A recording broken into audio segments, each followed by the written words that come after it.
So let's see. We had think like a traveler. We had treat life as an experiment. We had an attitude of wisdom. Number 4 has 2 parts, actually. Part 1 is use your whole brain.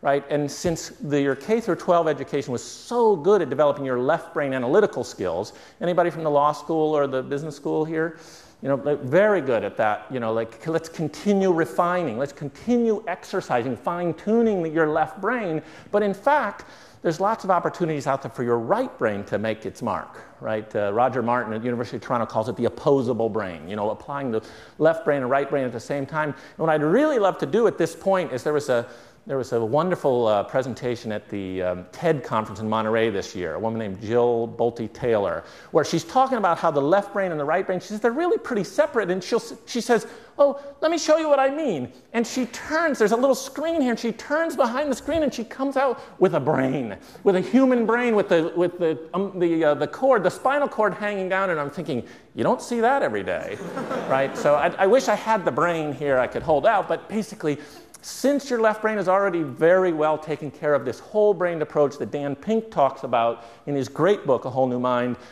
it's really talking about bringing your right brain into play. And I'm going to go out on a limb and predict that the winners of this year's Global Innovation Tournament, they're going to use a lot of right brain intuitive skills as part of their successful entry. So that's part 1, use your whole brain. But part 2 is use this thing that Guy Claxton calls your tortoise mind. His great book, it's called Hare Brain, Tortoise Mind, and he says the hare brain is the one you know really well.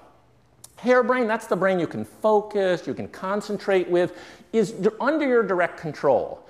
But he says there's this other part of your brain that is not under your direct control, that's actually smarter than the hare brain. He calls it the tortoise mind. And this is where contemplation happens. This is where rumination happens. Your tortoise mind is working on things in the background all the time. And you can, if you work at it, you can actually assign little tasks to the tortoise mind. There are people who are really good at this. They'll write a question down before they go to sleep in the hopes that their brain will work on it overnight and maybe come up with an answer. So, you know, there are ways if you can address the tortoise mind, you can do things with it. I think that, you know, it's partly got the metaphor of growing an idea from seed.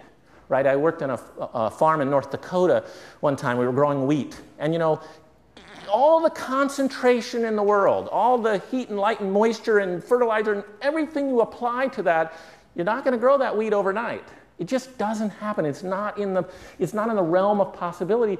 Growing wheat, just like growing certain kind of ideas, takes time. And you try to build the right greenhouse, you try to build the right atmosphere, but you can't always accelerate the process. And so there are researchers now looking into the science of epiphany.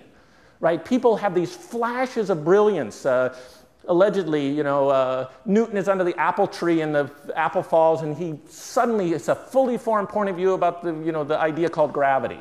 I seriously doubt that it happened exactly that way, but there are epiphanies. There are aha moments. And what's really happening in that aha moment, according to the neuroscientists looking into this, is it's not like you had a lightning bolt come down and deliver all that knowledge to you. It's that your tortoise mind has been working on this for days or weeks or months or in some cases even years, and you've just crossed the finish line. You've just gotten to a place where you say, oh, it's obvious now, isn't it? But it wasn't obvious for the previous, you know, however many number of years.